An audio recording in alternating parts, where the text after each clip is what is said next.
751 पूर्ण है, 177 अपूर्ण एवं प्रगतिरत है, जिसमें से 447 में जल प्रारंभ हो गया है और जल प्रदाय 304 में प्रारंभ है, 177 में काम प्रगतिरत है। माननीय सदस्य के विधानसभा क्षेत्र में 605 टंकियों का निर्माण होना था और इसमें से 514 पूर्ण हो गए हैं, 91 अपूर्ण है जो प्रगतिरत हैं। जहां तक जल जीवन मिशन के कामों की गुणवत्ता का विषय है, जल जीवन स्कीम में जो प्रावधान है उसके अनुरूप हो रहा है और स्पेसिफिक रूप से कोई अलग से शिकायत नहीं आई है। किसी योजना में कोई गड़बड़ी की शिकायत हो तो निश्चित रूप से उसका परीक्षण करा लेंगे।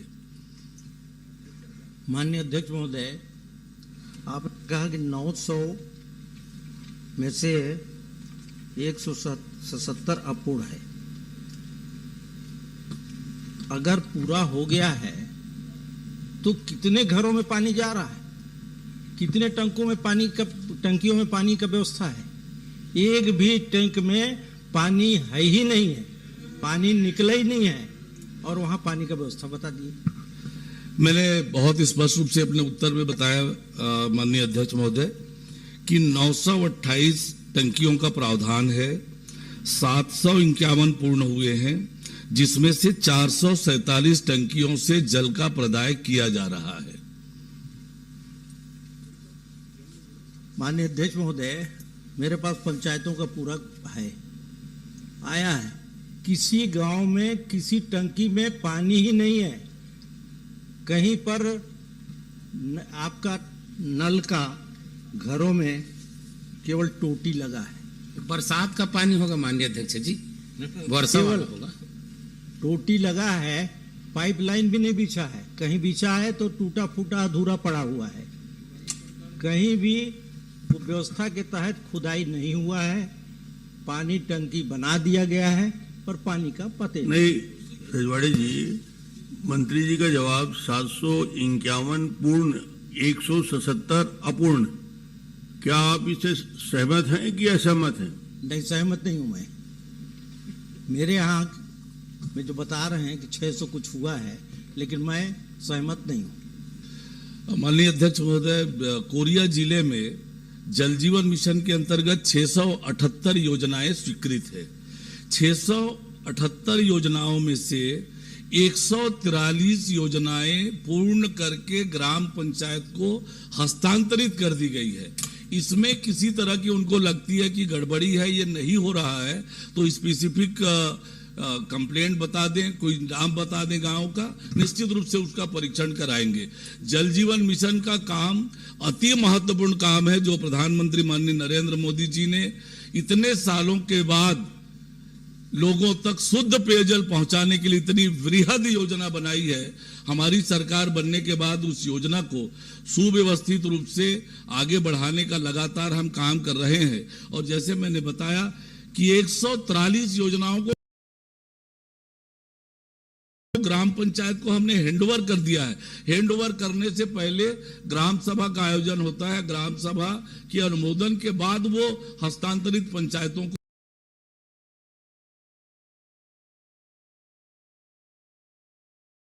होता है, पंचायतें संचालित कर रही है। अभी थोड़े दिन पहले अध्यक्ष महोदय, मैं बस्तर के संभाग के दौरे पर गया था, जल जीवन मिशन के काम को भी देखा।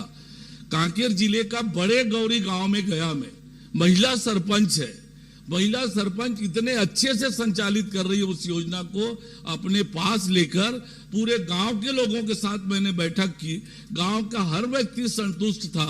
माताओं बहनों के घरों में जाकर मैं मिला, उन्होंने बताया कि हम 1 किलोमीटर 2 किलोमीटर से पानी लेकर आते थे, आज हमारे घर में शुद्ध पेयजल आ रहा है, समय पर आ रहा है, तो बड़ा संतोष था। ये सही है कि जिस तरीके से प्रगति होनी चाहिए थी वो हुई नहीं। अब उसके कारण में मैं ज्यादा नहीं जाऊंगा, लेकिन हमारी प्रतिबद्धता है कि जल जीवन मिशन के काम को तेज गति से आगे पूरा करना और प्रधानमंत्री माननीय नरेंद्र मोदी जी ने जिस बड़े उद्देश्य को लेकर ये योजना बनाई है उस योजना के अनुरूप उसका क्रियान्वयन करें। भैयालाल रजवाड़े को कैसे संतुष्ट करोगे आप? अध्यक्ष महोदय, ये कह रहे हैं कि हमने बना करके और टंकी और पानी सब ग्रामवासियों को सौंप दिया, लेकिन एक भी गांव आप बता दो मेरे को,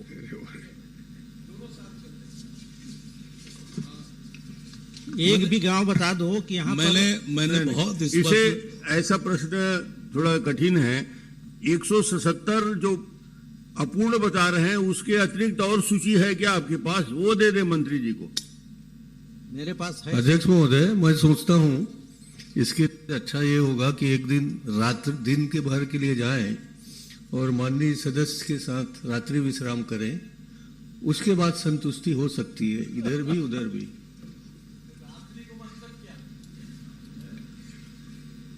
आप सूची दे दें, माननीय तो मंत्री जी दिखवा लेंगे आप जो प्रश्न कर रहे बात हैं। तो लेंगे जी, बहुत वरिष्ठ सदस्य है माननीय अध्यक्ष महोदय। यदि उनको मेरे जो आंकड़े हैं उसमें किसी तरह को लगता है कि ये जानकारी पूरी नहीं है, तो वो मुझे बताएं, निश्चित रूप से चलिए। उन कामों का परीक्षण में करा लूंगा। तैयार है वो, आप सूची दे दीजिए। सूची तो दे दूंगा, लेकिन मैं पूछ रहा हूं कि आपने बताया कि इतना हमने हैंडओवर कर दिया, पैसा भी उनको दे दिया गया, लेकिन आज तक उसका नल है न जल है। काहे टोटी केवल ये टोटी लगा हुआ है, टोटी लगा हुआ है, केवल टोटी भर देखते हैं सुबह उठ करके। टोटी लगा है, इधर टोपी लगा है सर, तो कैसे बनेगा? मेरी आग्रह है आपसे कि क्या इसकी जांच कराएं क्या? माननीय अध्यक्ष महोदय, मैंने पहले ही कहा है, किसी तरह से उनको लगता है कि ये काम हुआ नहीं है, जानकारी गलत दी है अधिकारियों ने, तो वो जानकारी मुझे बता दें, मैं निश्चित रूप से उसका परीक्षण कराऊंगा। मैंने अपनी प्रतिबद्धता बहुत स्पष्ट रूप से और कही है। साफ जवाब आ गया। उनके टोटी का जांच करा ले, जहां जहां बता रहे हैं। जहां जहां क्या, पूरे जगह पे वही हाल है। टंकी बन गया है, पानी का पता ही नहीं है। टंकी तो बना है, कोई ब्रेकर नहीं है, पानी सीधे निकल रहा है फोर्स के साथ। पहले होता है। गाड़ी जी, वो 16 पिक्चर के टंकी तो नहीं है? माननीय अध्यक्ष महोदय, पहले पानी की जांच होती है, पानी निकलता है, फिर टंकी बनता है, लेकिन यहाँ टंकी बन गया, न खुदाई हुआ न पानी निकला, और टंकी खड़ा है, और घरों में नल का वो टोटी लगा दिए। हो गया काम पूरा, संपूर्ण पूरा हो गया, ग्राम पंचायतों को हैंडओवर कर दिया गया। ये लाल जी, पूरी मेहनत बेकार हो गई। नहीं, आप जांच के लिए दे दीजिए, मंत्री जी तैयार हैं। इसी तो गंभीर बोल रहा विषय हूं है, मैं। बहुत गंभीर क्या विषय जांच है। कराएंगे आप क्या? सूची दे दीजिए और जांच करा लेंगे। मंत्री आपका जी प्रश्न बताएं। का जवाब बहुत अच्छे से दिया है, जरूरत नहीं है। आप इनको सूची दे दीजिए। नहीं, सूची के अलावा जी, पूरा वो कराएंगे सब पूर्ण कोरिया जिला आप का। पूरा जांच कराएंगे बोल रहे हैं ना, बोल दीजिए मंत्री जी। जो भी माननीय सदस्य शिकायत देंगे उसकी निश्चित रूप से जांच कराएंगे। चलिए बैठिए। चलिए, श्री अजय चंद्राकर, क्रमांक 2। माननीय अध्यक्ष महोदय, मैं जो पूछ रहा हूं उसमें माननीय मंत्री जी की तो सीधे भागीदारी नहीं है, पर अभी है सीधे भागीदारी। पूरी भागीदारी माननीय नेता प्रतिपक्ष की थी। मैं सीधे बिना भूमिका के प्रश्न में आता हूं। माननीय, आप ये बताएंगे कि रायपुर में जो अमृत मिशन लागू हुआ उसमें 25 वार्ड भर में जल आपूर्ति की योजना बनाई गई आपके उत्तर के हिसाब से, और 20 में आंशिक रूप से पानी दिया जा रहा है। तो योजना किसने बनाई, उसके आधार क्या थे? सिर्फ 25 वार्ड के लिए अमृत मिशन स्वीकृत हुआ कि पूरे रायपुर के लिए स्वीकृत हुआ? और यदि सिर्फ 25 वार्ड के लिए स्वीकृत हुआ तो फिर उसके चयन का आधार क्या था? ये थोड़ा प्रकाश डालिए, फिर आगे बढ़ेंगे। माननीय अध्यक्ष महोदय, अमृत मिशन योजना प्रधानमंत्री माननीय नरेंद्र मोदी जी ने 2015 में प्रारंभ की। रायपुर में अमृत मिशन के अंतर्गत 2016 में इसका क्रियान्वयन प्रारंभ हुआ। 7 पैकेज में ये काम थे, और उपलब्ध राशि के हिसाब से 5 पैकेज की स्वीकृति हो पाई, जो राशि उपलब्ध थी। उस राशि से 20 वार्डों में पूर्ण रूप से पेयजल और 25 वार्डों में आंशिक रूप से पेयजल की उपलब्धता हो पाई। और जहां तक राजधानी रायपुर है, रायपुर में पेयजल की अच्छी व्यवस्था हो, हमारी सरकार बनने के बाद पिछले 2.5 सालों में लगभग 219 करोड़ रुपए अलग अलग तरह से रायपुर शहर को उपलब्ध कराए हैं कि राजधानी में हर घर तक नल से पानी पहुंचे। और अभी 304 करोड़ के काम आगे बढ़ते हैं ना, प्रक्रियाधीन है। मैं थोड़ा स्पष्ट कर देता हूं, राजधानी का मामला है और हमारी प्रतिबद्धता है कि रायपुर में पेयजल की समस्या का निराकरण हो। राजधानी होने के नाते लगातार जनसंख्या का भी प्रसार हो रहा है और हम सबको भी ये विदित है कि जल का स्तर भी लगातार नीचे जा रहा है, पर हर घर तक नल से पानी पहुंचे। रायपुर शहर में 3,42,000 आवास चिन्हित हैं और 2,21,000 आवासों तक नल के कनेक्शन के माध्यम से शुद्ध पेयजल पहुंच रहा है। शेष परिवारों तक भी नल से पेयजल पहुंचे, इसके लिए पूरी प्रतिबद्धता से हम काम कर रहे हैं और निश्चित रूप से राजधानी होने के नाते सभी घर तक पानी पहुंचे, इस पर हमारी सरकार पूरी गंभीरता से काम कर रही है। अब मैंने जैसे बताया आपको कि 319 करोड़ रुपए की स्वीकृति अलग अलग योजनाओं से दिया है, तो हम आने वाले समय में निश्चित रूप से रायपुर के हर घर तक पानी पहुंचाने में सफल होंगे। माननीय, मैंने पूरी पेयजल व्यवस्था में तो धीरे धीरे आता, एक शब्द आया कि उपलब्ध पैसे के आधार पर। मैंने पैसे की उपलब्धता नहीं पूछी थी, मैंने कहा था कि ये परियोजना कितने वार्डों के लिए बनी, पूरे लोगों के लिए बनी। आप परियोजना बना के भेजे होंगे तो उस परियोजना के आधार पर राशि स्वीकृत हुई थी। ये उत्तर की उपलब्ध राशि के आधार पर योजना लागू की गई, थोड़ा विपरीत लगता है। तो उसको स्पेसिफिक क्लियर कर दीजिएगा कि योजना आपने बना के कितने राशि की भेजी और वो पूरे रायपुर के लिए थी कि वार्डों के लिए थी, ये क्लियर होना चाहिए। दूसरी, जब आपने आंकड़ों की बात कही, राजधानी के लिए प्रेम आपका दिखा, बहुत बहुत धन्यवाद उसके लिए। सब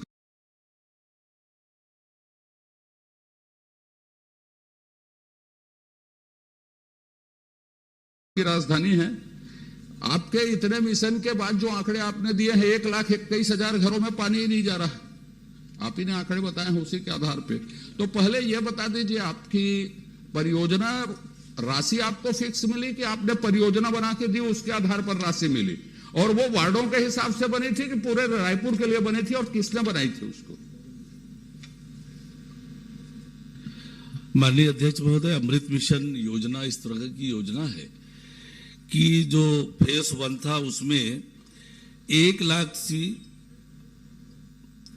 10 लाख से कम की आबादी वाले शहरों में केंद्रांश 50%, राज्यांश 30% और निकाय का अंश 20% इस प्रकार से निर्धारित हुआ। और भारत सरकार ने जो राशि उपलब्ध कराई उसके हिसाब से जो उपलब्ध राशि थी, 2 पैकेज जिसका लगभग लागत 211 करोड़ था, वो राशि उपलब्ध नहीं थी, इसलिए वो पैकेज स्वीकृत नहीं हुए। इसके कारण से जो पाइपलाइन का कनेक्शन होना चाहिए था वो नहीं हो पाया है। पर ये योजना एक बृहद योजना बनी थी, आने वाले समय में वो योजना आगे बढ़े, इसके लिए हम काम कर रहे हैं कि जो 1,21,000 परिवार जहाँ तक नल के कनेक्शन से पानी नहीं पहुँच रहा है वहाँ भी पानी पहुँचे, ये हम उसके लिए काम कर रहे हैं।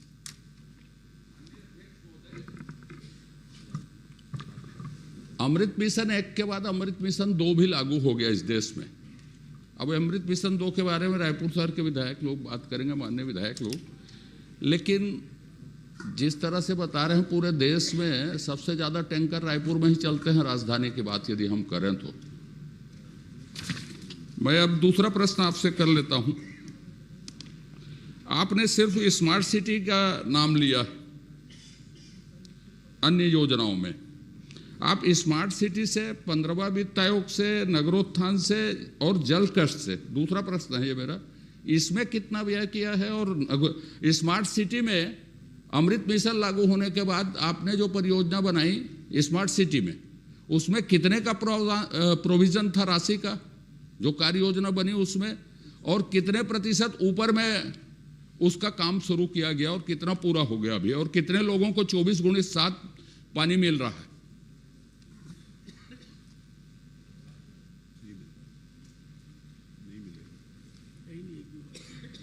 माननीय अध्यक्ष, अभी जो 304 करोड़ रुपए के काम स्वीकृत हुए हैं उसमें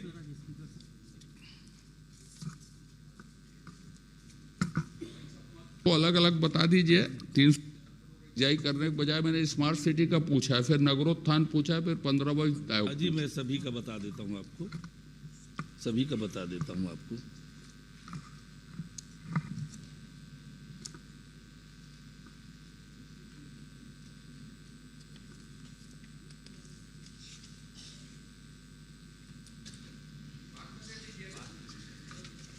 बाद में दे दीजिएगा, दूसरे प्रश्न को कर लेता हूं तब तक, या देख लें वो आ जाएगी तब तक। आपने एक चीज उल्लेख किया है, सुन रहे हैं, करूं कि आप वेट करें? जी जी पूछिए ना, पूछिए। आपने एक उल्लेख किया है, ये दूसरे प्रश्न को बाद में ले लीजिएगा या मुझे देख दीजिएगा, मैं दूसरा प्रश्न पूछ लेता हूं। आपने उल्लेख किया है कि मैं बता देता हूं आपको उत्तर। 15वें वित्त से 45 करोड़ 33 लाख रुपए लाभांडी एवं फुंडहर में पाइपलाइन विस्तार के लिए किया है। पेयजल कष्ट के लिए 9 करोड़ 9 लाख रुपए का प्रावधान हुआ है। मुख्यमंत्री नगरोत्थान योजना से 207 करोड़ इस मद पे दिया है और साथ ही अधोसंरचना मद से भी राशियां जारी हुई है पाइपलाइन विस्तार के लिए और जलागार के लिए भी। पूछा था स्मार्ट सिटी से कितने पैसे व्यय किए गए, उसके टेंडर कितने अबव में गए, कि वो राशि में कितने पेयजल के लिए थी और कितने वार्ड को पायलट प्रोजेक्ट में 24x7 पानी मिल रहा है कि नहीं मिल रहा है 24x7। उस पैसे को उपयोग जिस उद्देश्य में होना था हुआ कि नहीं हुआ, असली चीज वो है। माननीय अध्यक्ष महोदय, मुझे ऐसा लगता है कि अमृत मिशन से संबंधित प्रश्न है और इसलिए अमृत मिशन की ही जानकारी मैंने माननीय सदस्य को बताई है। ये उसमें स्मार्ट सिटी लिखा है, आप अलग से दे दीजिएगा, लेकिन आपको ये बता दूं स्मार्ट सिटी में उसमें टोटल करप्शन हुआ है, वो मेरा विषय नहीं, आप जांच करवा लीजिए। 158 करोड़ रुपए बिना अनुमति के कार्य योजना के बाहर व्यय किए गए।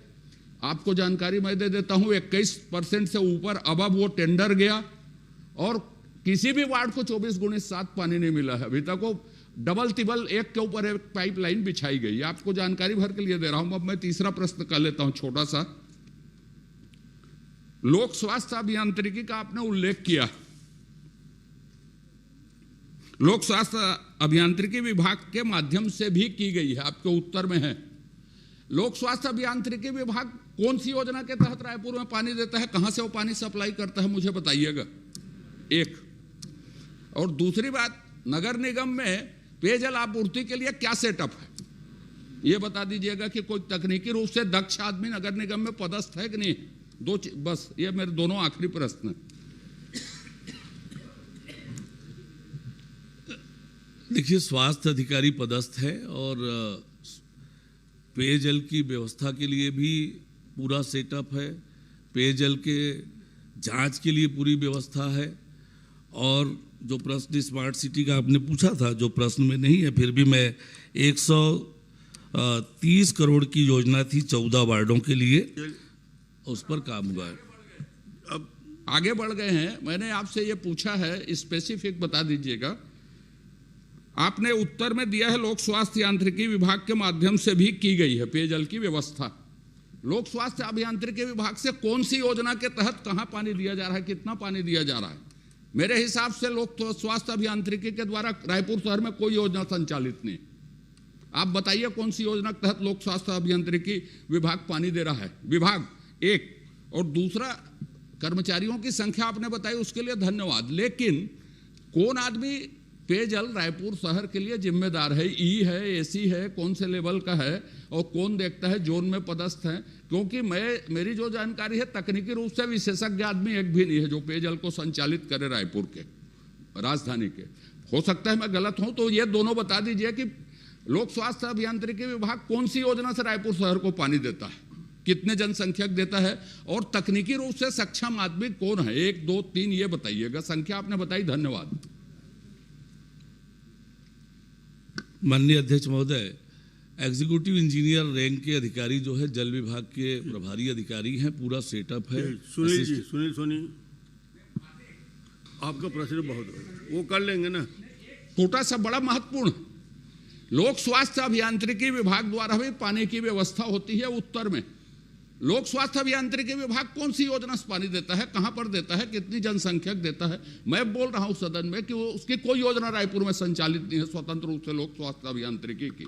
इसमें उत्तर में आए, यदि मैं सही हूं तो आप जो गलत उत्तर दिए हैं उस पर कार्रवाई कीजिए, और यदि सही है उत्तर तो उसको बताइए।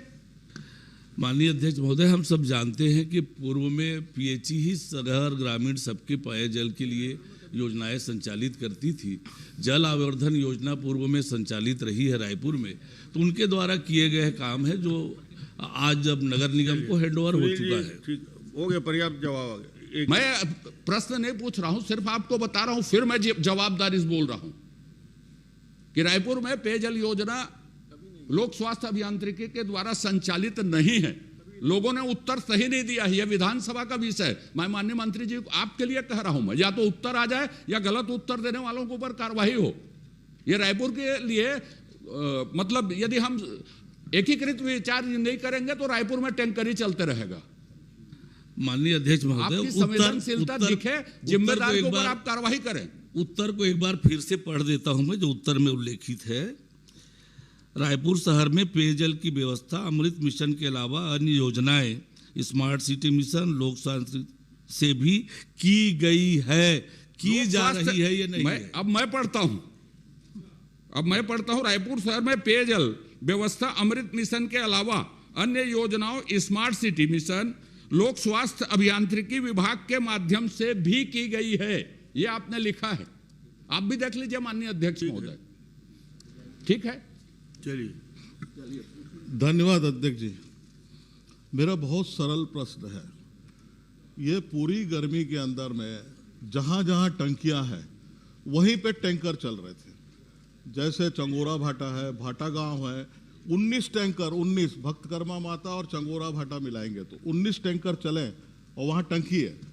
ये जो है, इस प्रकार का एक प्रश्न ये है मेरा कि आखिरकार ऐसा क्यों हो रहा है, और आज भी हो रहा है। कब से चला आ रहा है? हैं? कब से चला आ रहा है? सालों से। आपसे भी पूछ रहा हूं महापौर जी, कब से चला आ रहा है? नहीं, आप कब से चला रहे हैं बोले तो अजय चंद्रा का चला आ रहा है, वही कह रहा है, चला आ रहा है। ये आप माननीय मुख्यमंत्री जी थे, मैं उस समय आपने पैसा दिया था। अब आप बोल रहे हैं तो मैं इसका जवाब दे देता हूं। उस समय में जवाब मंत्री जी देंगे, आप सवाल ही पूछ सकते हैं बस। अच्छा, ये एक मैंने टंकी का उदाहरण दिया। दूसरा ये है कि अमृत मिशन के तहत जो पाइपलाइन शहर के अंदर में बिछा है उसको भी राइजिंग लाइन से जोड़ दिया, और पुराना लाइन भी राइजिंग लाइन से जुड़ा है। माननीय उप मुख्यमंत्री जी ने अभी जवाब दिया, 2 लाख घरों के अंदर में हम पानी दे रहे हैं। पिछले सालों आपने सुना होगा कि 24 घंटा 24/7 पानी देंगे, लेकिन अभी प्रश्न उत्तर में यह आया है कि 2 टाइम पानी दे रहे हैं। जहां जहां टंकियां हैं वहां पानी नहीं मिल रहा है। मेरा प्रश्न यह है।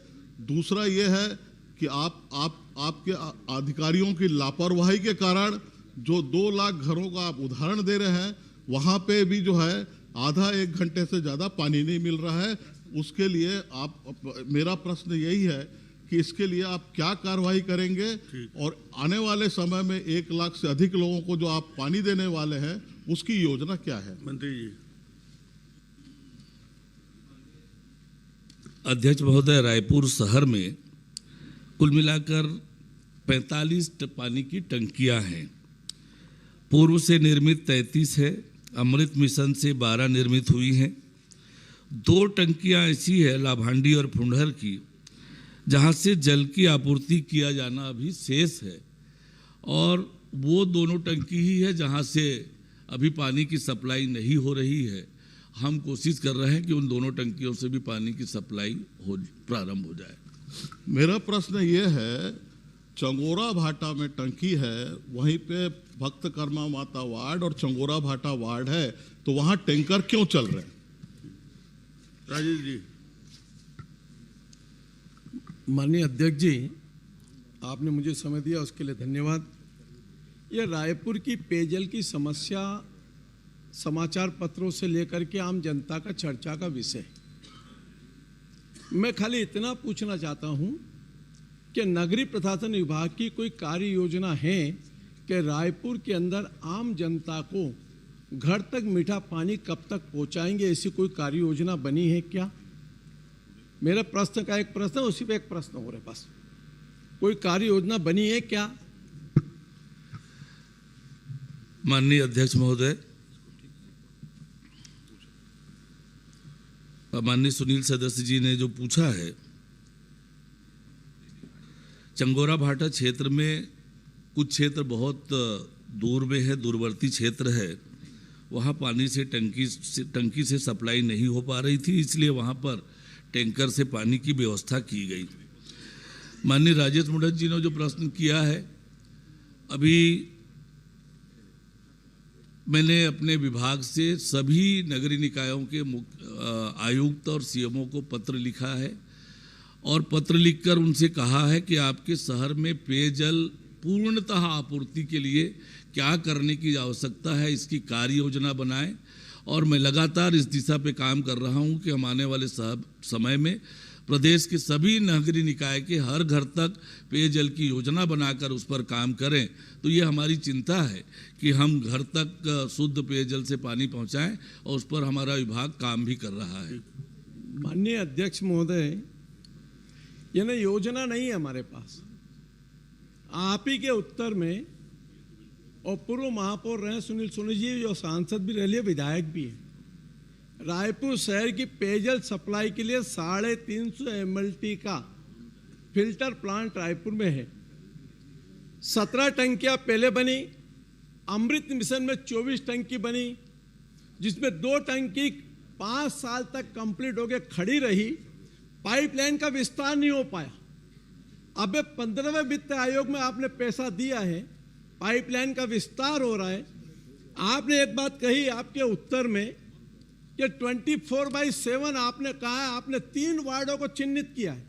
प्रश्न करिए। मैं प्रश्न ही कर रहा हूं माननीय, आपने 3 वार्डों को चिन्हित किया। नगर निगम ने उन 3 वार्डों में, उन तीनों वार्डों का नाम नगर निगम का बता देता हूं माननीय आपके सामने, जो आपने खुद ने चिन्हित किया है, जिसमें 24/7 पानी की सप्लाई होगी, जिसमें पुराने वार्ड पहले से पाइपलाइन डला है, उसमें अमृत मिशन की डबल लाइन डली। पहला तात्यापारा, दूसरा शहीद चूड़ामणि नायक वार्ड, तीसरा स्वामी आत्मानंद। ये तीनों वार्ड, जिन वार्डों में आपने डबल पाइपलाइन डालने के बाद नगर निगम ने स्वयं ने दी है ये रिपोर्ट कि इनमें 24/7 वाटर सप्लाई होगा, इनमें वाटर सप्लाई क्यों नहीं हो पा रहा, इसमें किसकी जिम्मेदारी, जरा इसके बारे में बता देंगे, या आपसे आग्रह करना चाहता हूं। कुछ बताना चाहेंगे? माननीय अध्यक्ष महोदय, अमृत मिशन में 24 घंटे पानी सप्लाई करने की योजना नहीं है। ये प्रश्न अमृत मिशन से संबंधित है। माननीय आपके प्रश्न में उत्तर है। माननीय अध्यक्ष महोदय, बहुत 25 मिनट हो गए। नहीं कोई बात, मैं ये राजधानी का महत्वपूर्ण विषय, मेरा विषय इतना ही है। किसी और विषय में नहीं, माननीय अध्यक्ष ये महोदय, विषय, एक सेकंड, ये विषय प्रश्नकाल में आ गया। माननीय अध्यक्ष महोदय, आपने संवेदनशीलता भी दिखाई, लेकिन राजधानी है और आवृत्ति हुई काम की। नगरोत्थान में वही, 15वें वित्त आयोग में वही, स्मार्ट सिटी में वही, अमृत मिशन में वही, और उसके बाद 1,21,000 घर में पानी नहीं है। हम जांच मांच ना कराएं, कम से कम ये बोल दें हाउस में कि हम रायपुर को शुद्ध पेयजल 2 साल में देंगे, इतना बोल दें राजधानी है, ये आश्वासन आ जाए। माननीय अध्यक्ष जी, मैं एक सामान्य बात हो गया। नहीं, मैं आपके अध्यक्ष जी एक छोटा सा निवेदन माननीय मंत्री जी के संज्ञान में एक बात लाता हूं। यहाँ प्रशासन, शासन, पक्ष विपक्ष सब बैठे। अगर रायपुर शहर में आप 350 MLT पानी है और आपका सर्वे बोलता है कि रायपुर शहर की 5 लाख की आबादी के आधार पर हमने कार्य योजना बनाई 2011 में, रायपुर शहर में आपने लिखित में दिया है कि 90,000 नल कनेक्शन अवैध हैं, 90,000, और 2,17,000 MLT पानी सप्लाई हो रहा है। बचा हुआ पानी कहां जा रहा है? 350 में। आज तक इसकी बात कोई क्लियर नहीं कर पा रहा। आखिर में ये भर्रासाई है कहां? चलिए, इसके लिए कभी चर्चा और दूसरे विषय हमारा इतना ही कि नहीं, माननीय मंत्री जी, इतना ही कहना है कि अगर किन्हीं की जिम्मेदारी तो सुनिश्चित करें। ठीक। माननीय अध्यक्ष अटल महोदय, जी पूछिए। मैं माननीय उप मुख्यमंत्री जी से जानना चाहता था कि बिलासपुर जिले में शासकीय आयोजनों एवं कार्यक्रम हेतु टेंट, स्टेज, कुर्सी, सजावट, लाइट, साउंड की व्यवस्था हेतु कुल कितनी राशि व्यय की गई? कौन कौन सी फर्म, एजेंसी एवं दुकान से किस किस कार्य के लिए कितना भुगतान किया गया? और तो इसमें जो इनका जवाब आया है, मैं माननीय मंत्री जी स्पेसिफिक आपसे 2-3 सवाल करना चाहता हूं कि 12/12/2024 को माननीय मुख्यमंत्री जी का तखतपुर में कार्यक्रम था। शासकीय JMP विद्यालय में टेंट, कुर्सी व्यवस्था के लिए 40 लाख रुपए का बिल प्रोड्यूस किया गया। उसी दिन शासकीय पॉलिटेक्निक कॉलेज में भी मुख्यमंत्री जी का कार्यक्रम बताया जा रहा है, जिसके लिए 24,77,000 का बिल प्रोड्यूस किया गया है, जबकि मुख्यमंत्री जी का कार्यक्रम केवल एक ही कॉलेज में हुआ था, जबकि और पॉलिटेक्निक कॉलेज में कोई भी कार्यक्रम नहीं हुआ। ये जसराज टेंट सर्विस रायपुर द्वारा 24,77,000 का एक्स्ट्रा बिल दिया गया।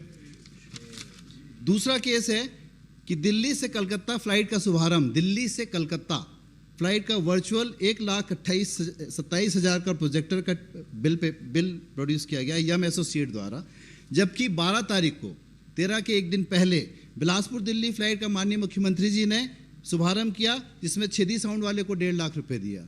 पर दिल्ली से कलकत्ता से दिल्ली की फ्लाइट के लिए वहां कहां पहुंच गए, जबकि मुख्यमंत्री जी वहां गए ही नहीं, पर इसने बिल प्रोड्यूस किया है। और एक कृषक सम्मेलन हुआ था बिल्हा में, ग्राम रहेंगी में। कृषक सम्मेलन में छेदी साउंड सर्विस वाले को एक सम्मेलन का 13,36,000 रुपए पेमेंट किया गया। ऐसे तमाम अनेक उदाहरण है माननीय मंत्री जी। आप देखिए कि आपके डिपार्टमेंट में लगभग 300% ज़्यादा पेमेंट टेंट, कुर्सी वालों को हो रहा है और कई फर्जी बिल प्रोड्यूस किए जा रहे हैं। इसमें आप जांच कराइए और इन पर कार्रवाई कीजिए। ये लगातार एक एक कार्यक्रम के 2-2 जगह के बिल प्रोड्यूस हो रहे हैं। मंत्री जी। माननीय अध्यक्ष महोदय, हमारी सरकार बनने के बाद टेंट, लाइट, इसके बिलों को पूरी तरह से प्रॉपर वेरिफिकेशन करके ही भुगतान होता है। ये बिल जो लंबित है, ये है भुगतान से पहले पूरी तरह से वेरिफिकेशन करके ही भुगतान करते हैं। भुगतान में किसी तरह की कोई अनियमितता और गड़बड़ी का प्रश्न ही नहीं है। कोई ऐसा स्पेसिफिक उदाहरण हो तो माननीय सदस्य देंगे, निश्चित रूप से परीक्षण कराएंगे। माननीय अध्यक्ष महोदय, मैंने उदाहरण दिया कि मुख्यमंत्री जी का तखतपुर में केवल एक कार्यक्रम हुआ जिसका बिल उन्होंने प्रोड्यूस किया है। उसके साथ एक पॉलिटेक्निक कॉलेज जो कि वहां से करीब 7-8 किलोमीटर दूर है, वहां भी मुख्यमंत्री जी के कार्यक्रम का बिल 24,77,000 रुपए। आखिर कहां, कौन लोग हैं, कहां का यम एसोसिएट है? मैंने बहुत स्पष्ट रूप से कहा है कि बिल सबमिट हुआ है, भुगतान से पहले पूरी तरह से उसका परीक्षण होता है, उसके बाद ही भुगतान होता है। जो लंबित बिल है विभाग के पास, वो मैंने स्पष्ट किया है, पूरी तरह से परीक्षण के बाद ही भुगतान होता है। किसी तरह के कोई अनियमित भुगतान करने का प्रश्न ही नहीं है। माननीय अध्यक्ष महोदय, किसी भी जिले में सबसे बड़ा कार्य 15 अगस्त और 26 जनवरी का होता है, जिसके लिए जो शायद जिला कलेक्ट्रेट कराता है, वहाँ पर साउंड के लिए 3.5 लाख से 4.5 लाख रुपए पेमेंट होता है। पर आप कृषक सम्मेलन कराते हैं तो 13,77,000 का केवल साउंड का बिल, मतलब इतना ज़्यादा बिल कलेक्टेड जब भुगतान करता है तो 3.5 लाख रुपए, इतने बड़े प्रोग्राम का। वहाँ कृषक सम्मेलन होता है तो आप 13.5 लाख रुपए का पेमेंट, ये पेमेंट हो चुका है, ये पेमेंट हो चुका है। तो आखिर क्या हो रहा है जनता के पैसे का? मैं आपसे जानना चाहता हूँ कि लगातार ये टेंट, लाइट के बिलों में जिस तरीके के भुगतान हो रहे हैं, उसकी आप जाँच कराएंगे क्या? ये सब अयोध्या गया है। मैंने बहुत स्पष्ट रूप से जिम्मेदारी से कहा है कि बिलों का भुगतान पूरी तरह से परीक्षण और संतुष्ट होने के बाद ही होता है। फिर भी माननीय सदस्य को लगता है कि इस पर्टिकुलर बिल में गड़बड़ी हुई है तो निश्चित रूप से उसकी जांच कराएंगे। ठीक ठीक, आप दे दीजिए। प्रश्न क्रमांक 4, डॉक्टर चरणदास महंत जी। माननीय अध्यक्ष महोदय, मैंने वाणिज्य एवं उद्योग मंत्री आदरणीय लखनलाल जी से प्रश्न किया था और पूछा था कि विगत 2 वर्षों में माननीय नेताजी, आज के कार्यसूची में छपा है मंत्रिपरिषद में अविश्वास प्रस्ताव प्रस्तुत करने की अनुमति के लिए। अविश्वास प्रस्ताव दे दिया, उसके बाद भी प्रश्न कर रहे अरे हैं। यार, आप हमेशा गड़बड़ करते हो। लगता है दिन भर चढ़ी रहती है आपको। वो तो कर लेंगे जो करना है उसमें, अविश्वास प्रस्ताव में किसके कारण ये ला रहे हैं, ये अभी बताने तो दो। पता नहीं क्या खाते। 1 जनवरी 24 से 31 मई 26 तक कितने औद्योगिक दुर्घटनाएं हुई हैं? माननीय मंत्री जी ने बड़े ईमानदारी से मुझे कहा है कि इसकी जानकारी परिशिष्ट में है। ये सर परिशिष्ट 242 औद्योगिक संस्थानों में दुर्घटनाएं हुई हैं, जिसमें सैकड़ों मजदूर मारे गए हैं। मैं इस परिशिष्ट को पढ़ तो नहीं रहा था, झांक रहा था, देख रहा था, और पूरा इसमें जो कारण मिला है वो सेफ्टी ऑडिट ना होने के कारण सभी दुर्घटनाएं हुई हैं। मंत्री जी, तो सेफ्टी ऑडिट के बारे में आप बताएंगे कि कितने सेफ्टी ऑडिट ना होने के कारण कितने औद्योगिक घरों को, घरानों को आपने कुछ नोटिस दिया होगा या कुछ जांच की होगी, सस्पेंड किया होगा, कितने ऑडिट आपने कराए हैं, और सेफ्टी ऑडिट के प्रावधान आज की तारीख में क्या है? 1 साल में होना चाहिए, 2 साल में होना चाहिए कि 3 साल में होना चाहिए?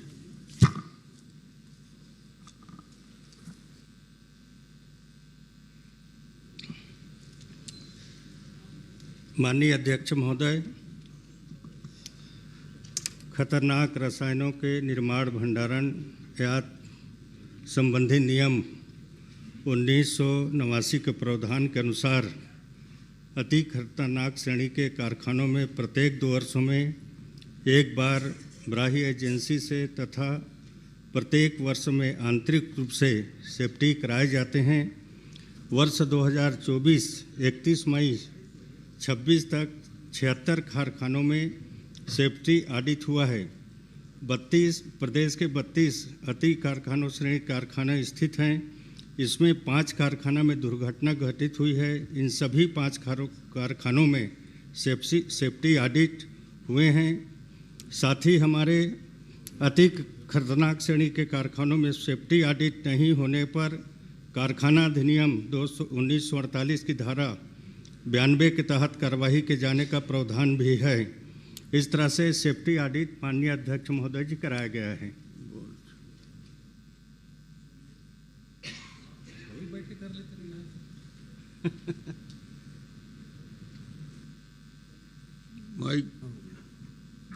माननीय मंत्री जी, शक्ति में वेदांता का कारखाना है जिसमें अभी लगभग 30 लोगों की मौत हो चुकी है, नहीं 25 की मौत हुई है, बाकी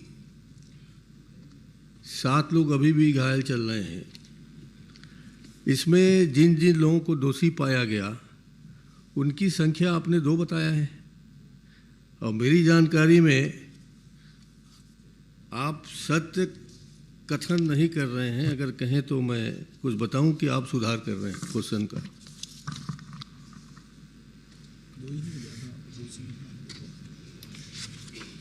माननीय अध्यक्ष महोदय, Vedanta limited Chhattisgarh thermal power Singhi Tarai में अरुण मिश्रा, अभियोगी अरुण मिश्रा, कारखाना प्रबंधक देवेंद्र पटेल,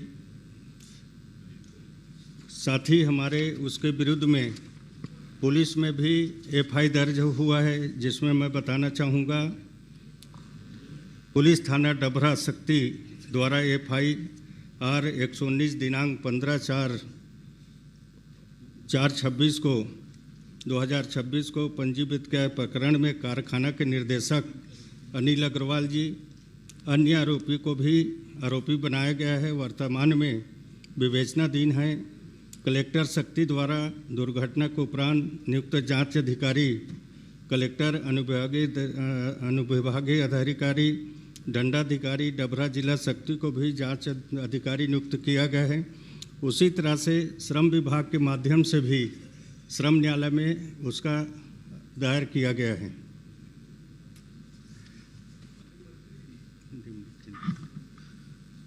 क्या आप बताने की कृपा करेंगे कि जब पुलिस के एफआईआर में वहाँ के निदेशक अनिल अग्रवाल का नाम है, तो आप अपने जवाब में उस नाम को क्यों छिपाना चाहते हैं?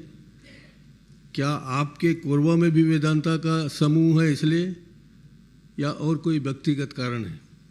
माननीय अध्यक्ष महोदय, मैं छिपाना कहाँ चाह रहा हूँ, मैं तो सदन में बता रहा हूँ उनके ऊपर एफआईआर दर्ज है। आपके विधानसभा के उत्तर में नहीं है। पुलिस से हमने एफआईआर प्राप्त किया है, समझ लीजिए, उसमें है 18 लोगों के, निदेशक अनिल अग्रवाल प्लस 17। तो इस तरह से अनिल अग्रवाल जी को अब तक पकड़ने के लिए क्या क्या कार्रवाई हुई, आप बताएंगे? माननीय अध्यक्ष महोदय, अभी ये पूरा कार्यवाही विवेचना पर है और जैसे पूर्ण होगा कार्यवाही सभी के ऊपर निश्चित तौर पर जो भी दोषी होगा कार्यवाही की जाएगी। अध्यक्ष महोदय, विवेचना का क्या अर्थ है? लेन देन नहीं हुआ है? विवेचना का अर्थ क्या होता है? पूछताछ के लिए कोई गया है इंग्लैंड? यहाँ आपने बुलाने की नोटिस दी है, क्या किया है बता दीजिए। देखिए माननीय अध्यक्ष महोदय, पुलिस अपने मुस्तैदी के साथ में काम कर रही है और निश्चित तौर पर पुलिस विभाग दृढ़ संकल्पित होकर काम करेगा। किसी भी तरह से कोई दोषी को बख्शा नहीं जाएगा। जांच पूर्ण रूप से निष्पक्ष भाव के साथ में जांच होगा। ठीक, एक मिनट, हाँ, तो क्षेत्र जाना। अभी आपने ये इन्वेस्टिगेशन के लिए वहाँ पर 1 2 3 4 5 6 7 इंक्वायरी बाय अथॉरिटी का नाम बता देता हूँ sir. Inquiry committee under boilers एक नहीं अध्यक्ष महोदय, नेता प्रतिपक्ष जी शक्ति के छोड़ दूसरे मामले में इतना गंभीर नहीं रहते। राज्य का और दूसरा प्रश्न होगा तो जितनी गंभीरता से अपनी विधानसभा के बारे में पूछ रहे हैं, हर मामले में इनका गंभीर क्षेत्र रहते हैं। हम लोग भी देख रहे हैं हर मामले को मामा। हर मामले में गंभीर हैं। उदाहरण बताइए। ये क्षेत्र यादव जी के inquiry committee under boiler act 2025, magisterial inquiry ordered by district magistrate Shakti, inquiry by factory inspector, inquiry order by state government, police investigation, national human right commission, national green tribunal, ये इतने लोगों के द्वारा अलग अलग इंक्वायरी की जा रही है। तो ये अलग अलग लोग क्या क्या इंक्वायरी कर रहे हैं, कहाँ कहाँ हिसाब किताब हो रहा है, इसके बारे में कुछ तो बताएंगे। माननीय अध्यक्ष महोदय, पुलिस के द्वारा भी इंक्वायरी की जा रही है, फैक्ट्री एक्ट में भी इंक्वायरी की जा रही है, कलेक्टर के द्वारा भी की जा रही है, लेबर कोड में भी वाद किया गया है। ये सारी कार्यवाही प्रक्रियाधीन है। चलिए यादव जी पूछ लो एक प्रश्न। अध्यक्ष महोदय, हो गया। 25-25 लोग एक एक फैक्ट्री में मर रहे हैं और बॉयलर जहाँ पर काम चलता है वहाँ 4-5 लोग अटेंडेंट की ज़रूरत पड़ती है। यहाँ पे 25-25 लोग बॉयलर में क्या काम कर रहे थे जो एक साथ 25 लोग मर गए? आपने उसकी जानकारी ली? माननीय अध्यक्ष महोदय, बॉयलर जो फटा वहाँ पर नीचे में लोग बाग बैठे हुए थे, दोपहर का समय था, खाना वगैरह पानी पीने के लिए बैठे थे, बॉयलर अचानक फटा, इसके कारण से सारी दुर्घटनाएं हुए थे। चलिए माननीय नेता प्रतिपक्ष महोदय भी उस फैक्ट्री में गया था, मैं भी गया था। हो गया, पर्याप्त हो गया। आप पूछ लो एक। माननीय अध्यक्ष जी, मैं माननीय मंत्री जी से ये कहना चाहता हूँ कि जो दुर्घटना हुई, ये प्रदेश के सबले बड़े दुर्घटनाएं 25 आदमी वहाँ पर अकाल मौत में समा गए। माननीय अध्यक्ष जी, वहाँ जो मजदूर जो काम करत रही से जैसे दुर्घटना हुई, आज ये सरकार भी घोषणा करे है 5 लाख रुपए देवो के, और दिल्ली के सरकार भी घोषणा करे 2 लाख रुपए देवो के। न वो आज तक मिलिस, वो काम देवो कह रही, न मतलब नौकरी देवो, वो नहीं मिल पाई। अध्यक्ष महोदय जी, जहाँ प्लांट लगते हम क्षेत्र के हम देखथन, सारा जमीन होकर चले जाते। वेदांता पावर प्लांट अत्ता का निर्दयी है कि ओमन के जो पेमेंट बचे हैं पहली के, ओला भी आज तक नहीं दे है। ओला मैं विधानसभा में ध्यान आकर्षण भी लगाए हैं, मैं मान से अध्यक्ष भी से निवेदन करे, ओला ले भी ली। तो आपसे प्रार्थना है, गरीब आदमी कहें तो पुलिस वही दे चल देते। ये धरती में भारत में कानून दूठ है का? उद्योगपति आज तक खोजा नहीं, अब कोई गरीब पे लेकर तो वो जब पीट के जोर के आती तुम्हारी पुलिस है, इसने कोई पुलिस होते का? आपसे निवेदन है, छोटे बड़े के एक होना चाहिए, और वो कड़को जब उद्योगपति रहे वो जेल में दिखना चाहिए। तब हम मानवो, हम आपसे पूछना चाहते हैं कब जेल में जाए सलाखों के पीछे बड़े आदमी मन। राम कुमार जी, पैसा तो आपके पास भी बहुत सारा है, हम लोग भी देखे हैं वीडियो में। कुछ पैसा मृतकों को ले जाकर दे दो न भाई। 5500 गड्ढी कहाँ करोगे? मैं अयोध्या के अभी लाना था। 5500 गड्ढी कहाँ करोगे? वो तुम्हारे छापा पर इतने मोर शक है कि अयोध्या के तुहरे पे जन भेज दे सावे वो कहा चंपत राय जी है। माननीय अध्यक्ष महोदय, जैसे माननीय यादव जी ने कहा कि उनको सहायता राशि, तो मैं बताना चाहूँगा माननीय अध्यक्ष महोदय, कंपनी द्वारा आश्रितों को 35-35 लाख रुपया का मुआवजा दे दिया गया है। साथ ही साथ हमारे माननीय प्रधानमंत्री जी की घोषणा अनुसार 2-2 लाख रुपया उनके मुआवजा दिया गया है, और 50-50 हज़ार घायलों को, कंपनी के द्वारा घायलों को 15-15 लाख रुपया, और माननीय मुख्यमंत्री जी के घोषणा अनुसार 5-5 लाख रुपया देने की बात हुई है। ये सारी कुछ राशि मिल गए हैं, मुख्यमंत्री घोषणा भी राशि।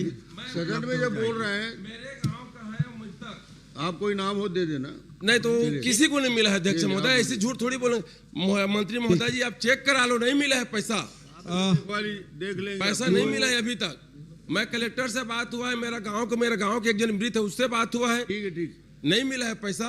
आपसे निवेदन है, वेदांता के जो पेमेंट बचे, पुराना पेमेंट तुहुल आपका रहा, मैं आपसे निवेदन करना चाहता हूं। पेमेंट कहीं रुका होगा तो तुरंत पुराना पेमेंट बचा है उसको भी कराना है, उसको आप करवा दीजिए। माननीय अध्यक्ष महोदय, उसे करवा दीजिए। बहुत ही गंभीर विषय माननीय नेता प्रतिपक्ष ने उठाया, और चूंकि राम कुमार यादव जी के क्षेत्र का मामला है, और जब FIR हुआ था अध्यक्ष महोदय अनिल अग्रवाल पर, तो हम लोगों ने सोचा कि बहुत गंभीरता से सरकार ले रही है। इसके पहले कितने डायरेक्टर पे FIR दर्ज हुआ, और अब जितनी घटनाएं होगी आने वाले समय में, क्या डायरेक्टर पर सीधा FIR होगी कि ये अकेला अनिल अग्रवाल वाला उदाहरण है, इसके बाद होगा नहीं होगा, कि सब में होगा? माननीय अध्यक्ष महोदय, जो प्रक्रिया के तहत जो भी दोषी पाएंगे सभी के ऊपर होगा, दोषी नहीं पाए जाएंगे तो उनके ऊपर नहीं होगा, जो दोषी के ऊपर कार्रवाई तो होगा ही। चलिए ठीक। मैं ये पूछ रहा हूँ कि इसके पहले आप ही क्षेत्र में हुआ वेदांता में, वहां तो अनिल अग्रवाल पे नहीं हुआ था कार्रवाई, जो आप ही क्षेत्र में हुआ था उसमें भी 42 लोग मरे थे, अभी 25 लोग मरे थे, FIR हुआ। तो अब जितने, अभी ये लिस्ट दिखाया है पूरा आपने दिया है, तो जितने डायरेक्टर हैं जहां जहां घटनाएं हुई है, सब में उनके डायरेक्टरों के खिलाफ FIR होगी या केवल इसी भर में? माननीय अध्यक्ष महोदय, मुझे ऐसा प्रतीत होता है कि माननीय मुख्यमंत्री जी अनिल अग्रवाल को बचाना चाहते हैं, उसके मतलब कि पहले FIR दर्ज क्यों नहीं हुआ, सारे डायरेक्टरों के ऊपर FIR, जो भी प्रक्रिया के तहत है, जो भी दोषी मिलेंगे उनके ऊपर कार्रवाई निश्चित तौर पर होगा। मुख्यमंत्री जी बचाना चाह रहे हैं अनिल अग्रवाल को? पूर्व मुख्यमंत्री, सॉरी, क्षमा चाहता हूँ। तो ये लड़ाई क्या फिर कार्रवाई क्यों नहीं हो रही है?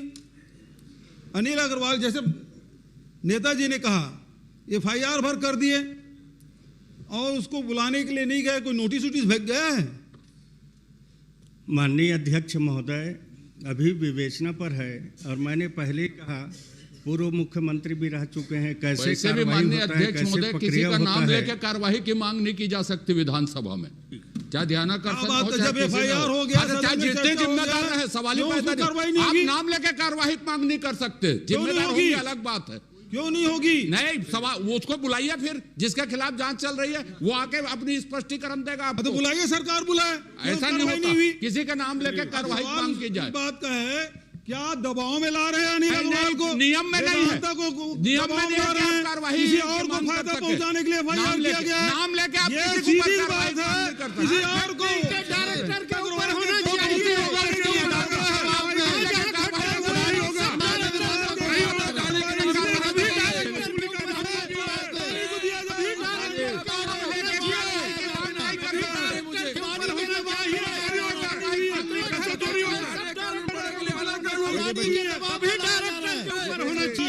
कितने डायरेक्टर के खिलाफ कार्रवाई हुई बताइए? इनको तत्काल गिरफ्तार किया जाए। बचाना बंद करिए। कार्रवाई हो गई, लेकिन आप नाम लेके कार्रवाई हो रही है। लगातार संरक्षण दिया जा रहा है सरकार के द्वारा।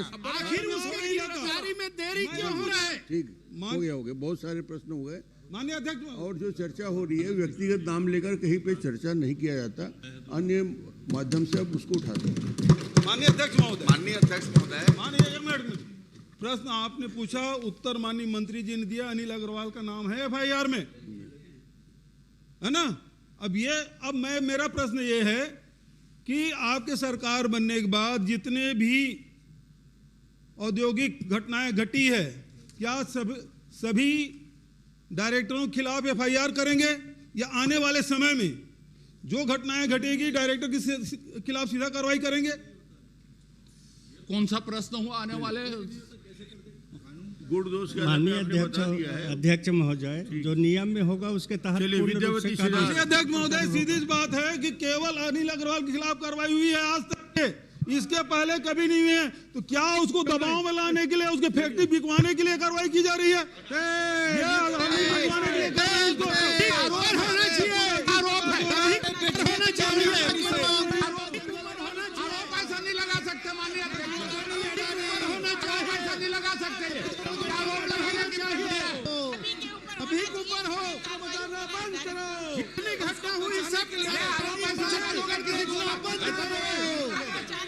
सभी को छत्तीसगढ़ बेचना बंद करो, अदानी को छत्तीसगढ़ बेचना बंद करो, अदानी को छत्तीसगढ़ फैक्ट्री का भुगतान हम बढ़िया प्रश्न आगे बढ़ गया है। माननीय मंत्री जी के जवाब से असंतुष्ट होकर बहिर्गमन। चलिए, विद्यावती सिदार क्रमांक 5।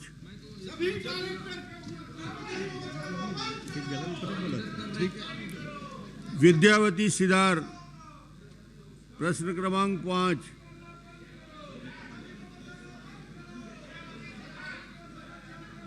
श्री पुरिंदर मिश्रा जी। धन्यवाद अध्यक्ष महोदय। मैं आपके माध्यम से, बाहर हैं कि अंदर हैं? अंदर हूँ। चलो एक प्रश्न करने दे महिला सदस्य। एक मिनट, अब तो प्रोसीडिंग आगे बढ़ गई। माननीय अध्यक्ष जी पूछने दीजिए पुरंदर जी को। अध्यक्ष जी से मैं अनुमति ले ली हूँ। महिला है, छोटा प्रश्न कर लीजिए, आपको अवसर दे रहा हूँ मैं। माननीय मंत्री जी और माननीय अध्यक्ष महोदय, मैं जानकारी चाहती हूँ कि अखबारी नीति 2024-25 में प्रभावशील है कि नहीं। आपकी आबकारी नीति में कंडिका 9(4) में लिखा है, मदिरा प्रदाय कांच के बोतलों में किया जाएगा, फिर सरकार प्लास्टिक के बोतलों में क्यों बेच रही है? चलिए जवाब दीजिए।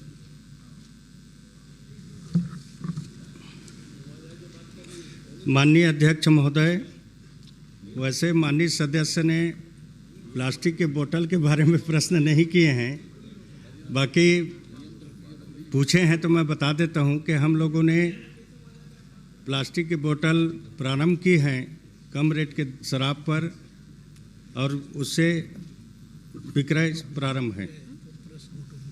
चलिए धन्यवाद। पुरेंद्र मिश्रा जी, अब हो गया, प्लास्टिक वाला नहीं है। एक मिनट अध्यक्ष महोदय, मेरा विधानसभा आपका प्रश्न उसमें संदर्भित ही नहीं हो रहा है, प्लास्टिक वाला। कंडिका के मेरे को उत्तर मिल गया है, लेकिन मेरे विधानसभा का मामला है। चलो पूछ लो। छोटा सा प्रश्न है। ठीक।